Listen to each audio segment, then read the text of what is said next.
My name is Molly Hastings. I am a criminal defense attorney. I have been doing this for 23 years and about a week.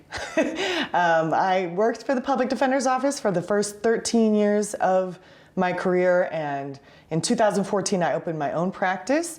I specialize exclusively in criminal defense work. Victor came to me shortly after I opened my private practice. He had been represented at a jury trial, convicted of first-degree murder, sentenced to life in prison without parole. And when he reached out to me, it was for the purpose of representing him in a post-conviction relief matter, essentially asserting that his lawyer had been ineffective, and had her performance been different, perhaps the outcome could have been different. These are really, really challenging motions to win. They very rarely result in a good outcome for the folks that are filing them. I had never done one. I had never filed a post-conviction motion. I was very hesitant to take this on simply because of my lack of experience in that particular field. I know that I've tried almost 100 jury trials. I'm obviously very familiar with the process, but it was the post-conviction stuff I'd never done before. And Victor assured me that he was going to be able to do all of the legal research, all of the writing, and I just needed to show up and do my thing in the courtroom. And I trusted him from the beginning that he knew what he was doing. And you know, very rarely have I ever allowed a client to file or write a pro se motion on their own, but I've never had another client like Victor. He is incredibly intelligent. He is more thorough than the most experienced lawyers I know in his ability to pinpoint an issue and to find supporting case law to make his point clear. And oddly, I completely went with the motion he filed. I let the judge know I was not going to be filing a supplemental or an amended motion, that my client wrote the motion, and that was the motion we were going with. We had an extensive hearing about the motion to find his attorney had been ineffective, and we won. And I have not ever had something as impactful happen in a really long time. This was a client who essentially received a sentence for the rest of his natural life. And this was also the very last line of defense for him, to take this post-conviction route and to cross our fingers and hope that Judge Torrance would do the right thing. And it was an incredible victory, and it was the right thing to happen, but again, the odds are always against you in that boat. So I was thrilled. I've also since retired from the post-conviction world because it's not going to get better than what happened for VV. I didn't imagine that we would still be here all of this time later litigating what I believe to be kind of a resolved issue, but we're still here. After we won the post-conviction hearing and he was granted a new trial, one of the things we really had to decide was, were we in a position to take the same risk that he had taken with trial number one and do it again and hope for a different outcome, but realistically facing what could be a second life sentence without parole. We really struggled with that decision because he did have a viable defense. He did have evidence of innocence. We really had to work through that because trying the case, anything can happen. Anything can happen. He's seen it. He's seen it firsthand. He lived it. He went to prison. He had a judge tell him, you are never getting out again. And he had the miracle of something changing. And lightning striking twice was something very hard to, I guess, cross our fingers and hope for. So, my main concern at the time that we had the opportunity to take this case to trial again was if we could minimize the risk and maximize the time of his life that he'd already given up for this, maybe we could find a resolution that was acceptable. We did negotiate with the prosecutors. It was a challenge. It was very volatile. It really was one of the hardest cases to resolve for a number of reasons. But eventually we were in a position and offered the chance to resolve the case for a lesser offense. The state agreed to reduce the charge to voluntary manslaughter, changing a lot of things. One of those things being the length of time Victor was facing, one of those things being the percentage of time he'd be required to serve, and I think in an effort just to preserve the freedom that he had another taste of at this point, it made the most sense for us to move forward with that. I don't regret that. I know that the struggle has been real ever since then, but I also recognize how impossible it would be for me to be able to move on just as his friend, his colleague, to see him go back to prison indefinitely. Now that I know his friends, his family, his mother, I just think that for everyone's benefit, we wanted to be able to see him home. We moved forward with what's called an Alford plea. An Alford plea is an opportunity to essentially say to the court, I dispute that I am guilty of this offense.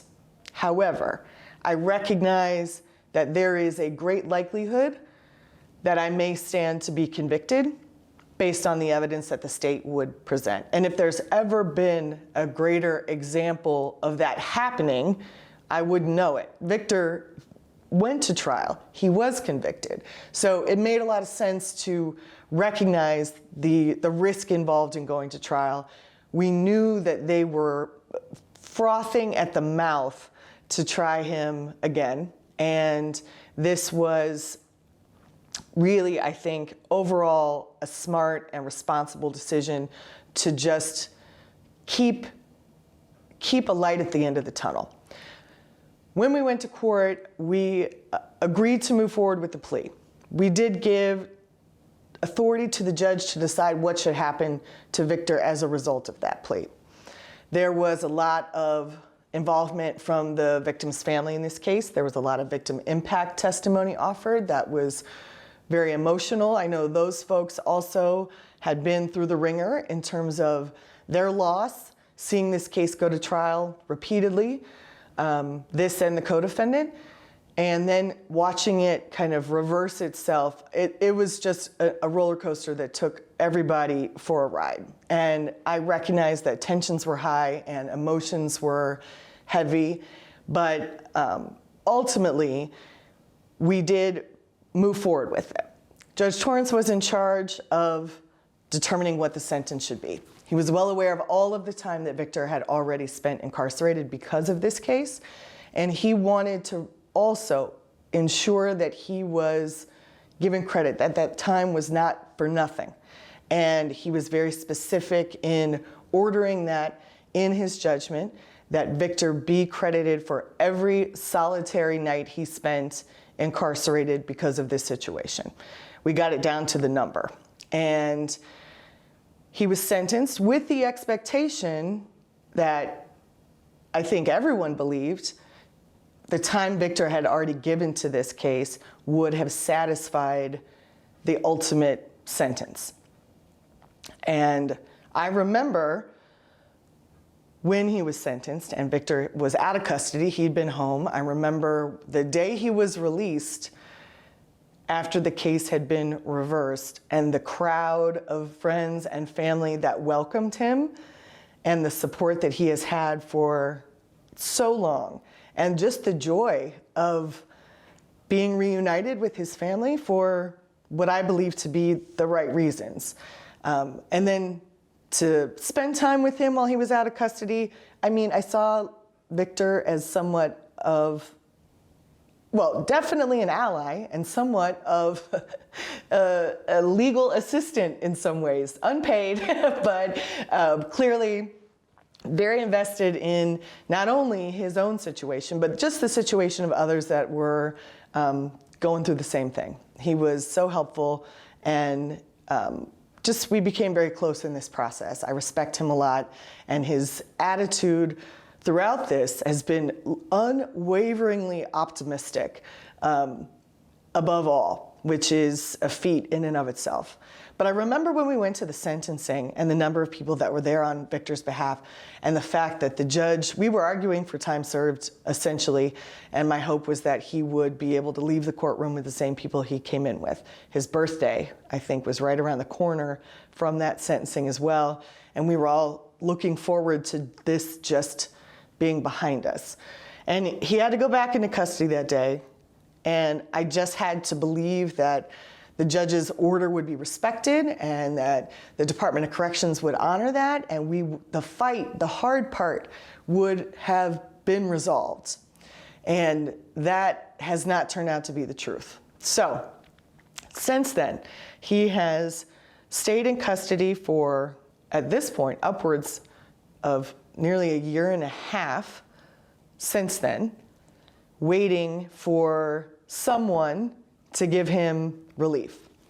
We have filed endless motions on several different platforms in front of several different jurisdictions. All of them, by the way, Victor has written. He is talented enough and knowledgeable enough. Without any formal training, he has figured it out, and he has figured it out in a way that exceeds my own personal knowledge of this, and done everything he can to just be heard and seen, and ultimately to have Judge Torrance's decision stick. And I never imagined it would be this hard, but he is incredibly committed, and I know that we are going to get there. But the most recent chain of events really gave me hope. I believed that this was going to be it. And in fact, we had an order that suggested that he was to be immediately released. We finally had a judge that was willing to see it for what it was. And that judge, Judge Davis, he communicated with the parties on both sides. Victor filed his most recent filing just about 2 weeks ago. And it was through me. It was something he'd been working on. It got the attention of the appropriate folks. One thing, Victor is really great about constructing these motions, putting together legal arguments, but one thing he can't do is file it. And so I have tried to offer my services in that regard to make sure that he had access to the system. That's what you need if you want your day in court and you want to have your position known. You got to be able to file it. So that's the least I can do on his behalf.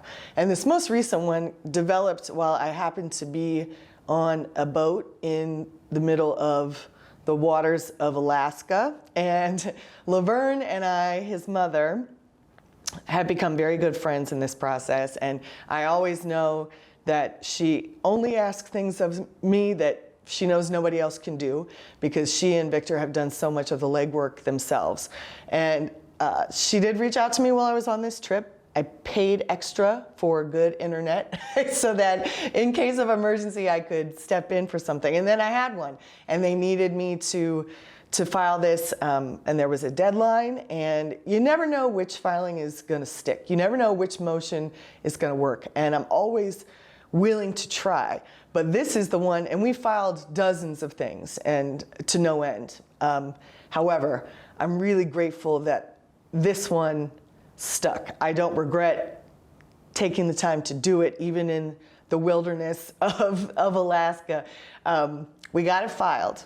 I got an email the following week from Judge Davis, who I've never met, never appeared in front of, who reached out to me and the attorney for the Attorney General's office, who was handling this matter within their office internally, basically asking us if someone were to honor this credit and give him the time that Judge Torrance intended for him to have, would that result in his ability to be immediately released from Department of Corrections? My response clearly was yes, that is what we've been trying to have happen from the inception of Victor's return to prison. And the Attorney General's response was a little lengthier, but it also conceded that had that time been counted, he should be at a minimum eligible for parole. And I think that there was some resistance in having to admit that. However, the truth was that that is what should have happened. So we had a concession at that stage from the AG's office that Victor would be immediately eligible for parole and therefore immediately eligible for release. Judge Davis got our feedback and he issued an order. And that was what we've been waiting for. It went so far as for the prison to actually begin the process of releasing Victor, telling him it was going to happen, letting Laverne know, calling her and telling her it felt very similar to the same call that I made to Laverne when we won his post-conviction hearing and were given the opportunity to undo this thing that had happened. But almost immediately, the AG's position changed, reversed course, and then we saw a litany of motion after request after exhibit trying to stop the very thing that they had just earlier informally agreed to via email with the court. So all of that came undone, and he was within, 24 hours, 12 hours even, of release when they pumped the brakes. And now we are back at it, back in litigation. He continues to spend day after day waiting for someone to do the right thing. The resistance to this is unclear. I cannot figure out what's in it for the Attorney General's office. What is in it for the state to continue to hold someone who has so clearly satisfied the sentence plus some? And we not only have seen this in Victor's case, but we've seen it repeatedly at the hands of the AG, interfering in people's freedom. I don't know what the motivation is. I don't know if this is campaign season. I don't know if this is a political move. I can't imagine any citizen or any voter somehow finding support in someone who unlawfully wants people to remain incarcerated when the path for them to be released has been cleared, and yet they stand in the way anyway. For what? So here we are, and we have more work to do, and we have additional deadlines to make, and with every day that passes, there is a human being who is being kept from their life, their future, their family, and there doesn't appear to be any good faith basis for that other than just because they can, they have. So Victor's attitude in this process has been remarkable. And he's the one sleeping in the prison every night. The rest of us are outraged. The rest of us are furious. The rest of us are just appalled that this somehow continues to happen. But Victor is rising to the occasion every day until the right thing happens. I don't know how he does it, truthfully, but I'm grateful that he can, because I think that is his persistence and his optimism is really, I think, what got us here in the first place. And it does make me worry about the folks that aren't Victor, that don't have the same knowledge base, the same perseverance, the same access to people willing to help him. I worry about those folks because I think there are probably many, many, many unnamed people that are in a similar situation and nobody knows about it. So we have one that we know about, and we have one that we are desperate to get relief, and he is entitled to it. So it's already too late for that to happen. It should have happened a long time ago, but I know that drawing attention to this is hopefully part of what we're trying to do, to just raise awareness that the legal system has been weaponized in a lot of ways to punish people beyond what their sentence should have been. And on its face, that's wrong, and there's no getting around that. So anyway, I have no doubt that Victor will not rest until this is resolved. And I really look forward to the time that he's with the rest of us. And it will happen, and it should have. And now we're just here to make sure that it does. Stay tuned for further coverage of his release.